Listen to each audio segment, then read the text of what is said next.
I come from a normal, average Joe family. So maybe that's why I kind of feel the burden. But I don't want that on my children. I want them to know the culture, but there are certain parts of my culture that I am forever pushing against. Welcome to the Immigrant Experience in America, an immigrant human library, where we amplify and humanize the experiences of immigrants in the United States and around the world. Listen in as we add another story to our immigrant human library. Welcome to part 2 of the previous episode. Right. Yeah, that's the immigrant journey. I think most people from around the world have ties to other people back wherever they call back home, or and they're giving back in some way. Yeah. But I wonder, are these other family members, or are these other less fortunate people in the community that your family has adopted? How does it work for you guys culturally? Like, how does it play out? Who gets selected as the person for you to support, or how does that actually happen? I think it depends. It depends. If you have the less fortunate members of your family, then it just seems like a natural thing for you to want to support. Either you send money to support them, or on occasions, where obviously, like in my situation, my mom couldn't, she has 6 of us. She couldn't, look after all of us by herself. My mother was uneducated. She couldn't read or write. She sold groceries and stuff like that. So she couldn't sustain 6 children on that. Taking me away was lessening her load in a way. And I don't know, I just share those parts of my culture with my children because my husband is of Jamaican heritage and he was born bred in the UK. You can imagine it's very different for him than it is for me. So, but my children, they've gotten to understand that this is what they do in Nigeria. You ask my son, I just go, I don't know. It's just what they do. My daughter would tell you the same thing. And it'd be like, well, you go to his father's side, it's more Western. They're more British, very English, where all his siblings are in the UK. So you have the benefit system, social benefit system. So if anyone was ever in need, they would go to the system to support them. Right. I come from a culture, there is no such thing as social benefit.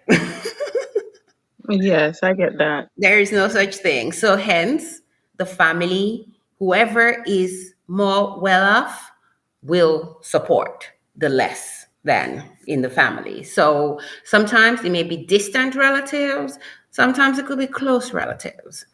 So there's no one size fits all or no particular order. It's just, I don't know, depends on the relationship that you have with said family members. So you can imagine my children growing up with witnessing one side, the African side, and then the very British side of them. It's like, it's just what it is. To them, this is just the life. And why do you think then, since they were born in the UK, how do you think they would lead their lives? Do you think they would be removed from the responsibility that you have, since they weren't really raised with that in that Nigerian setting, or do you think they're more Western per se? A very good question. Very good question.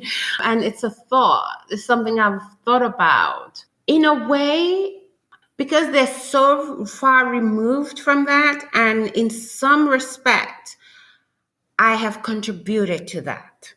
Because as much as I don't mind helping my family back home, I also know the kind of burden it is that it places on you. So, if anything happens, you're the go-to person. That can be very exhausting. It's almost like you're carrying the weight. And especially if you're the eldest child or you're the one that's done better than, even if you're not the eldest, you're the one that's done better than the others, the weight of the whole thing comes on you. And I don't want my children to feel that sort of burden placed on them. So, in a way, you could say I've kind of distanced them from that part of things, but I encourage them to look out and care for each other. But I haven't encouraged them extending that back home because I know what it can be like. One slight extension to the wrong part of the family, and you become Santa Claus forever. There's some of that in the Jamaican culture too. Your husband might have been removed because his parents might maybe one or two generations on the UK side and have less ties, Yeah. but it still exists in the Jamaican culture, even with the British influence and so forth. There's some of that still there, and as I become this hybrid of that country and now being here most of my life now in the US, I'm learning to balance some of that responsibility and the burden of it and people looking to you, and you become, you can't take a trip back to the island without having to go shopping. And I'm just like, even when I was in college, Mm-hmm. and I would say to people like, guys, I'm in school, I'm not working, I'm just trying to support, I'm eating ramen noodles. But Mm-hmm. you couldn't just buy your ticket and go home and just take a break and go to rest. You had to go shopping Yep. and leave your pair of sandals that you just bought that you need to give to somebody who's less fortunate or something. And so that I completely get that responsibility. It can be quite, I don't know, it's exhausting. It is. It is. And as It's you want to be charitable and to help, but my gosh, sometimes it follows you your entire lifetime. And so I'm trying to educate myself how to balance that, yeah.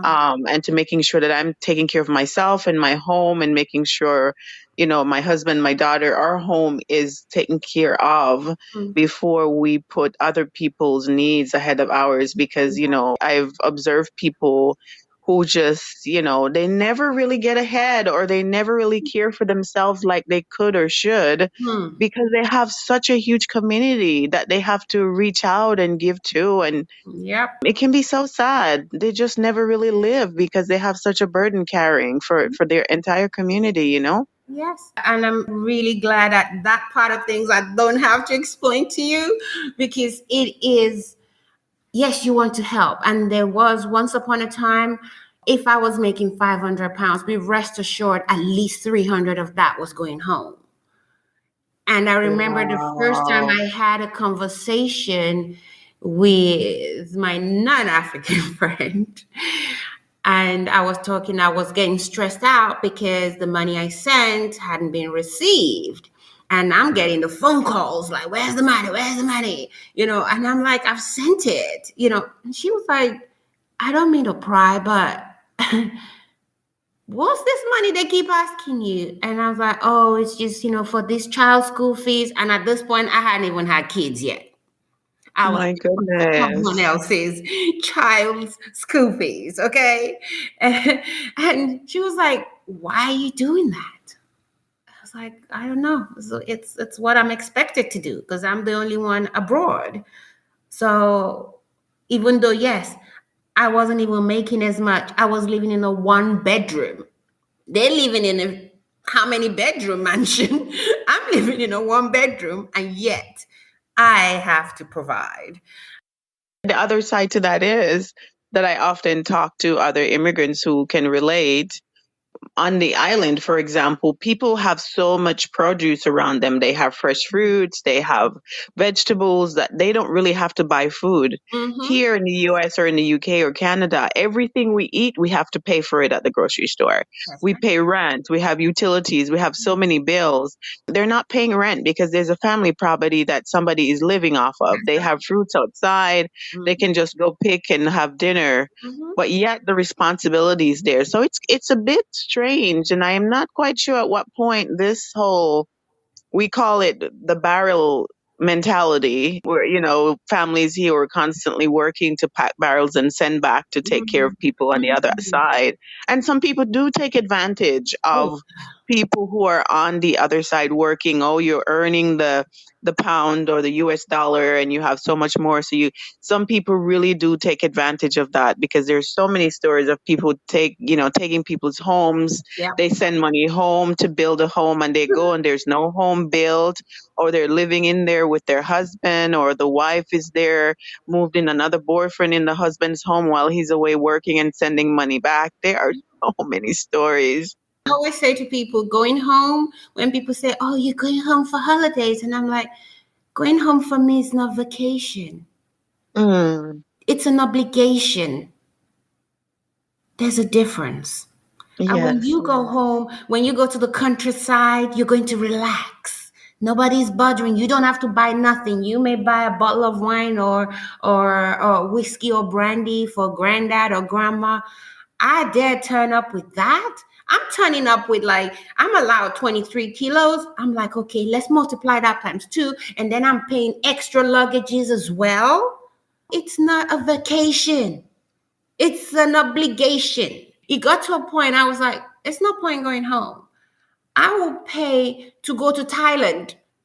I go to countries where I don't have relatives. I get that completely because sometimes you travel and you come back and you're in debt because of all the people that you're thinking about that you need to bring things for, and you have to buy your ticket, you have to bring money to give to people who are going to approach you, and the spending that you have to, and this is not going to a hotel, mind you, this is No. going to stay at the family property, but people will show up on our land, on our property, and they will sit there and Mm, look at you until you hand them a bag or they ask you for some money. And this is the entire, in my family's scenario, the entire community and neighboring communities come out and the streets are packed mm, whenever we have a funeral and we no, have to cook and we are serving everybody and we're the ones mourning. It's such a weird dynamic. And our generation, we've really talked to my parents' generation. I'm like, where did this start? This is overwhelming for us. We can't go back home and enjoy our properties like we're paying a tax to yeah, be overseas and having a property in this community because they won't just let you rest. yeah. You have to go somewhere else because you can't rest anymore. It's because people say to me, "Oh, you travel here, there," and I'm like, those of my friends that travel home to Nigeria, whenever they say they're going home, I'm like, wow, I don't know how you do. Maybe, I suppose it depends on the family dynamics. If you come from a wealthy family, maybe, the dynamics will probably be different. I come from a normal, average Joe family. So maybe that's why I kind of feel the burden. But I don't want that on my children. I want them to know the culture, but there are certain parts of my culture that I am forever pushing against. I go home, yes, I will bring things because it's what you do. Yeah. You don't you know within yourself, why am I doing this? Why do I have to do this? You know, but you still do it if you're going to go home. And while you are, have the heart to want to serve in that way charitably, it can be overwhelming. And I can speak from my own experience too, where you just remembering being in college and I just wanted to go home and see my grandma Mm, and to just spend some time with her, but I couldn't. I have to plan mm, and have a certain type of budget before you think of going home. And that's just crazy. And I'm like, why did you guys ever, so my family is known as like the big house in the community. Everybody come down. And mm, I'm like, what, why these expectations from these people when they have people come to their homes? We don't look to them for anything because they're looking that we are subsistent. We can take care of ourselves. We give to our community.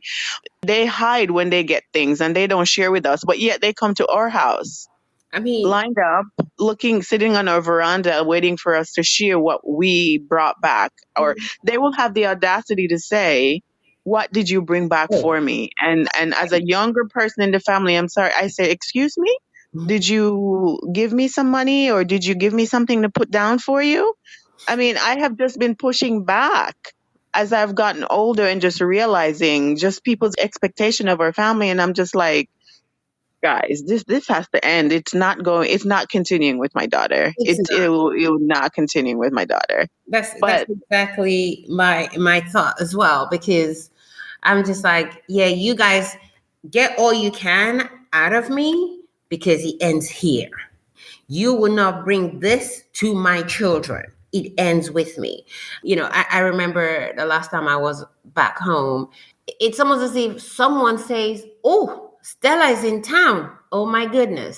The whole street is in your house." And somehow you got to feed them, water them. And then you have people who won't go home because they ain't got no money for transport. I'm thinking, how the hell did you get here? oh, really? Even to that extent, you have to pay for people with transport to get back home. Oh my gosh. Not that they really need the money to go back home on the transport front. It's more like another way of saying, you got to give me something, then I'll go. Right. There's an excuse or a way to get something out of you. Yeah. Because otherwise they'll sit there with you all day long. Right. This conversation could go for a few hours on this topic, I tell you. This is why I'm having these conversations to talk about people's experience about how their cultures influence their lives here, as well as the new country they're living in.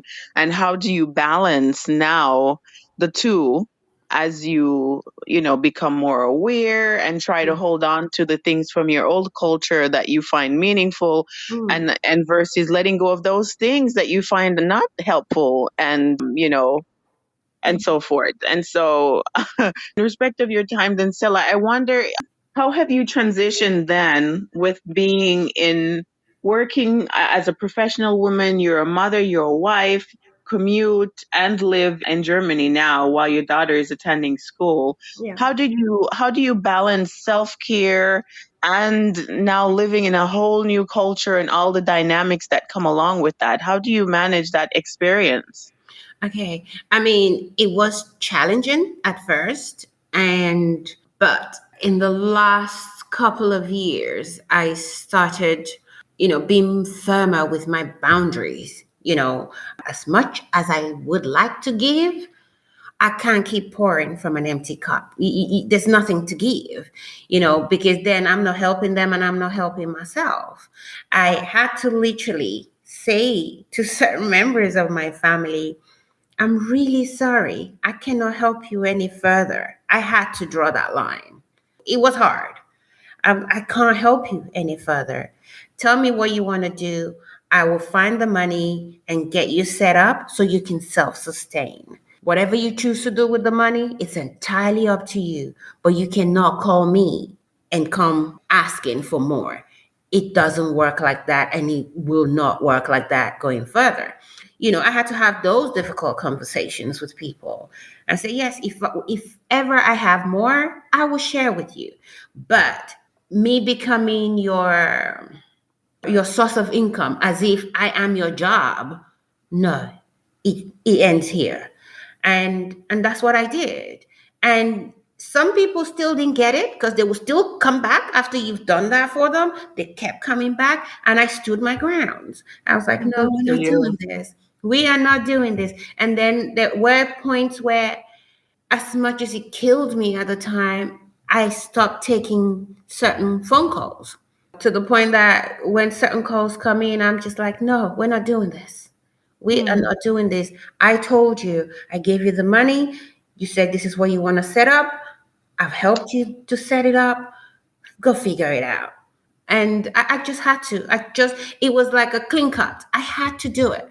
It was hard because you then get the text message saying, oh, the children haven't been to school for so long. But for your own sanity, you already have so much on your plate. That's why I'm trying to get a sense from you. Like, how many of these people are you actually supporting? You, And you have your own family and you're working and commuting with your daughter. I mean, like, how are you able to do all that for so many years? I don't even know how I did it. Maybe because I'm getting older and I'm getting tired more. It gets to a point where you're just like, okay, enough is enough. Enough. Yeah. I hit that point when I was sort of like, when I hit 40, I was like, okay, we need to pull back on this, because I'll tell you a little story. There was someone that, I was doing the most for. It turns out this person, I don't even own land in Nigeria, okay? This person that I'm paying their children's school fees, I'm giving them money for food and everything every month religiously for years. They were building a house, another house. Oh my gosh. Okay? That was the eye-opening moment for me. Because they forgot themselves and were having a conversation. They actually came to me after I said I'm not going to be sending them money anymore. After a while, they came back, assuming I would have forgotten what I said. Okay. And I Mm, remember mm. joking to them saying, if you went to speak with that Baba in the bush, whatever they gave you, tell them it didn't work because I'm not buying. And they were like, well, I'm not asking you to give me money. It's just that, the windows in the house I need to put windows in and put the roof in, and then I can rent the place out. I went, what place? Oh, there's a house that I've been built. I'm like, say what now? Okay. You've been building another house? Yes, it's just, and it was after they said what they said, they didn't expect that reaction from me. And I said, okay, so you Mm. want me to pay for the windows and everything and the fixtures? What's in it for me? I'm like, I'm going to just, clearly from the sound of things, I've built this house. I've built this Right. house that my name is not on. And that was for me was okay, we're really good here. We're good. We're good. At that Yes. moment, I just went, I have no words. And I had to actually block this individual for a very long time so they could get the message that you can't call me anymore. So it's like I had to be really firm and just like, no, we're not doing this. And yes, I started blocking people because otherwise it's as if this conversation with someone today, I can assure you in the next 2 weeks, they're going to call you asking you the same thing again. And I'm thinking, And it's almost as if they would time when they think you were getting your paycheck. And then Friday into Saturday, here they come with the phone call. yeah, And it's like you don't really get a sense to just focus on your own little plate and your own home. It's just you're always extended to the point where I realized that I was neglecting myself yeah, and not even putting the attention into my career and other hmm, things that I needed to take care of for myself because I was so concerned about everybody else. Like this one hitting me up, I need to help. Can you help me finish building, putting on a bathroom on my home? I don't have a bathroom. Can you help me start a bar? I remember introducing somebody to the potential of getting a scholarship because their daughter did well in school. And I said, okay, she's a smart girl. This scholarship will help her.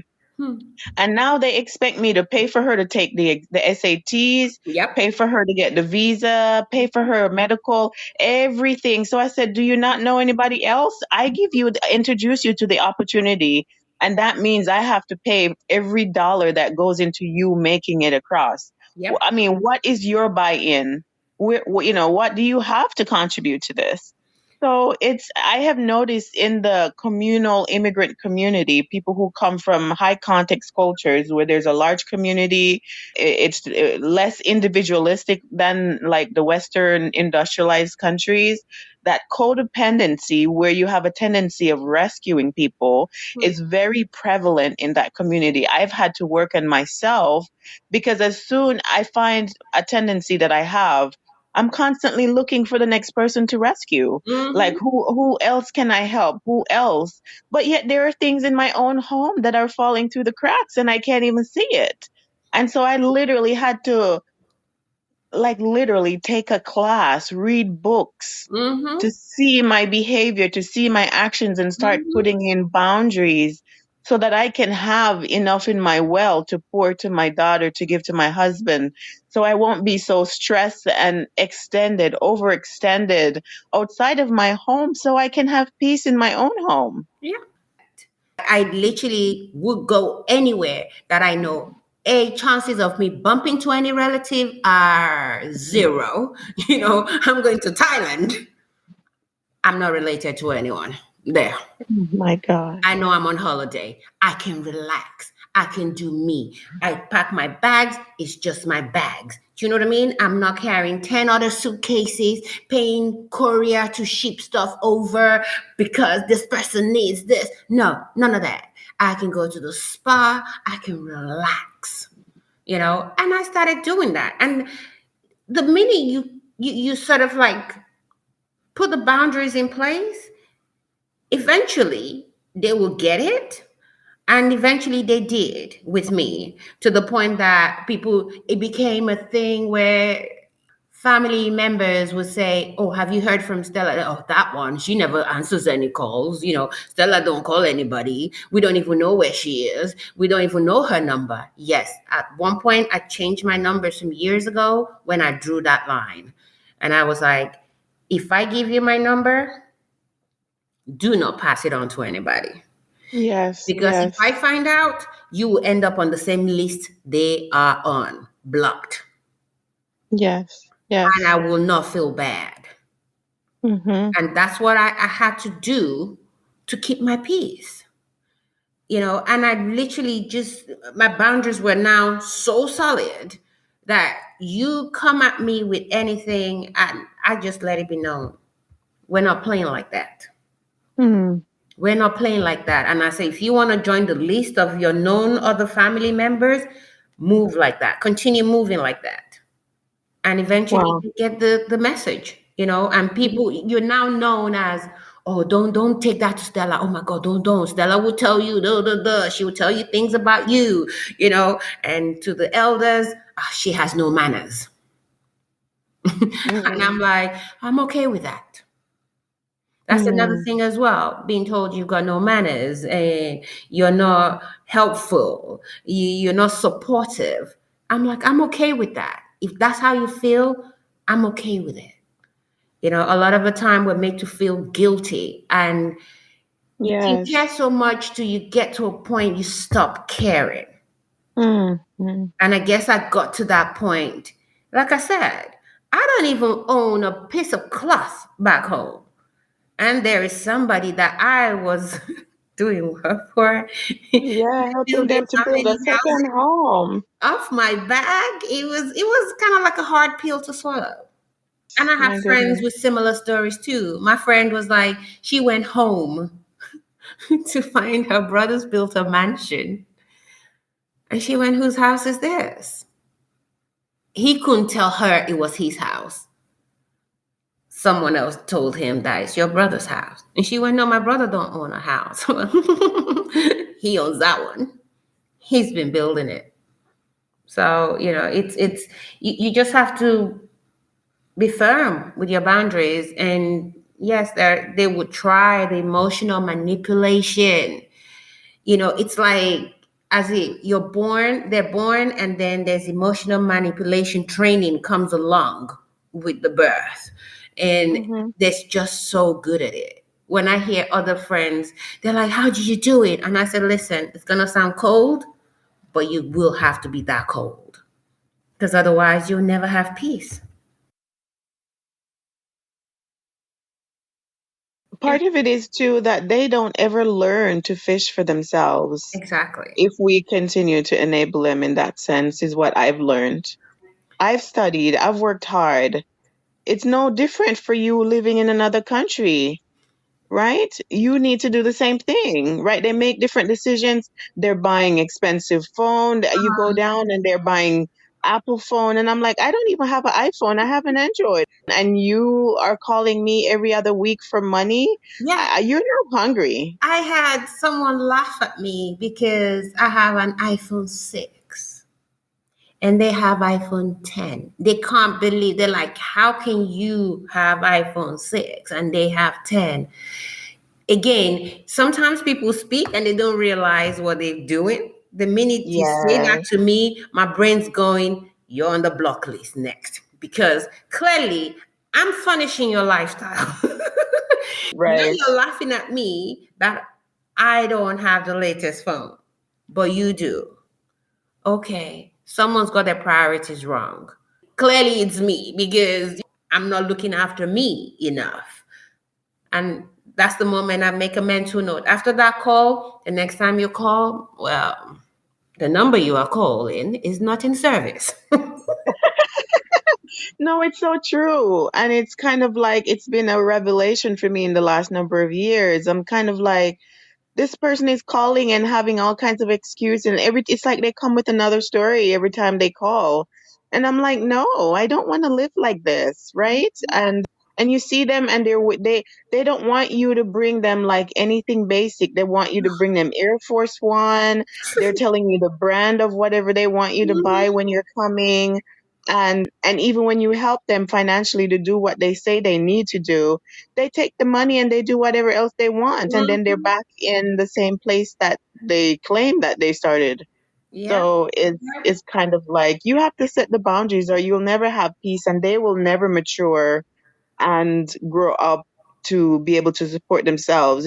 It's a whole mentality of people since immigration started to the industrialized world. It's like they have come up with a way of manipulating and just sad to say, just feed off of people who they think are earning the other dollar that is stronger than theirs. And so now you have a responsibility to care for them and the entire village or everybody else.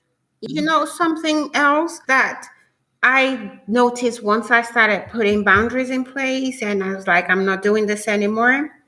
You know, those people that will call you and, you know, they need help with A, B, C, and D. When you stop, do you think they stop living? No, Exactly. no, exactly. See, Right. before, when you were sending the money, it was like you were in that mindset of if you stop sending it, they would not be here anymore. They would starve. Yeah, they will starve. And then you stop. Oh, it's been 10 years now. They're very much alive and breathing. Yeah.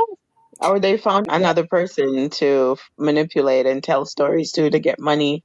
They've become quite adept at coming up with stories. This one person is like, she called me recently, and the number of stories of businesses that she wants to start. And I'm glad my husband is like, Simone, don't you see the pattern? You Mm-hmm. know, it's like she doesn't see you as a friend or as a family member to Mm-hmm. call to say, how are you doing, Simone? How is life treating you? She calls with business ideas because she sees you as her bank. Yep. And yeah, it's quite sad. But, I'm glad you're sharing about some of the boundaries that you've had to implement so our listeners can learn that they too will have to consider and put in some of these boundaries in order to have some level of peace and to get out of that guilt that people will walk around and carry just because they had the opportunity to live and be abroad. Yeah. I mean, it wasn't easy, getting this far. But when you try to explain, they just don't get it. It's like you lived in a one bedroom in just the room, you know. They can't comprehend that. It's like, yes, I did. I remember I had a cousin come to visit. She, years later, and she came to my home and she was looking for certain branded items. Hmm. And she went in the bathroom. She saw regular deodorant, regular shower gel. You know, the funny thing, I used to send her all the branded stuff. Oh my gosh. And you would keep the basic stuff. I had the basic. And then, Mm. so when she came to visit and she looked around and she was like, you don't even have this. I went, no, I don't. She went, does that mean you don't use it? I went, I can't afford it. And she went, but you send them to me. I went, because you asked me. And I tell you, that was another one that got the chop. I was just like, now you see. And even then, you would think this person would realize the penny would drop for them, like, oh my God, Stella's going without so that we can have. Yes. It didn't drop. It didn't, the penny did not drop because I assure you, the minute they returned, I got a phone call. Can you send me this? Join us next time for part 3 of this episode. We thank our listeners around the world and we appreciate your continued support as we build our human library. Please remember to give us a 5-star review, subscribe, and share with your friends, family, and circle of influence.